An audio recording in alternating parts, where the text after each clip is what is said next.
వక్రతుండ మహాకాయ కోటి సూర్య సమప్రభ నిర్విఘ్నం కురుమే దేవ సర్వకార్యేషు సర్వదా. నా పేరు చిలుకూరు శ్రీనివాసమూర్తి.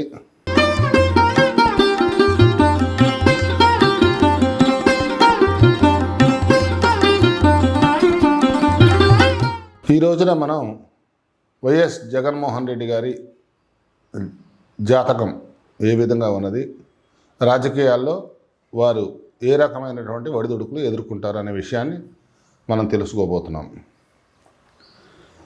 జగన్మోహన్ రెడ్డి గారు డిసెంబరు 1972 సంవత్సరంలో 21వ తారీఖు జన్మించడం జరిగింది. వారి జన్మించినప్పుడు లగ్నం కన్యాలగ్నం, రాశి మిథున రాశి, నక్షత్రం ఆరుద్ర నక్షత్రము 2వ పాదం అయి ఉన్నది. ఇక జాతక పరిశీలన చేస్తే లగ్నాత్తు కూడా వారికి లగ్నంలో యురేనస్ ఉండటం, ద్వితీయంలో కుజుడు స్థితుడై ఉన్నారు, వృశ్చికంలో బుధ శుక్రులు, ధనస్సులో రవి గురు రాహువులు కూడా కలిసి ఉండటం ఉన్నది. ఈ వృషభంలో శని వక్రి, చంద్రుడు మిథున రాశిలో కేతువుతో కలిసి ఉండడం కూడా జాతకంలో జరిగి ఉన్నది.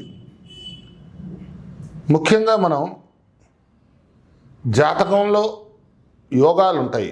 దీంట్లో రాజయోగాన్ని మనం పరిశీలిస్తే గురుడు తన యొక్క స్వస్థానంలో ఉండి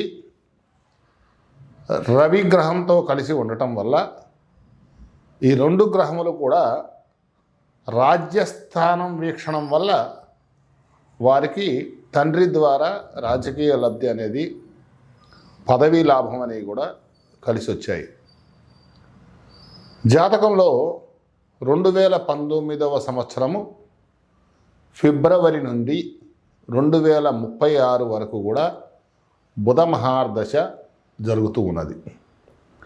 ఈ బుధ మహార్దశలో 13/7/2020 నుండి 13/5/2025 వరకు కూడా బుధ భుక్తిలో శుక్ర అంతరం జరిగి ఉన్నది.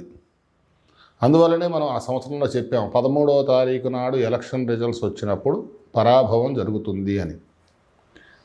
అలాగే 7వ తారీఖు మే నెల నుంచి 2024 18 అక్టోబర్ 2024 వరకు కూడా వారికి శని మహర్దశలో విదశ వల్ల ప్రతిపక్ష నాయకుని హోదా మాత్రమే లభిస్తుంది అని చెప్పడం కూడా చెప్పి ఉన్నాం.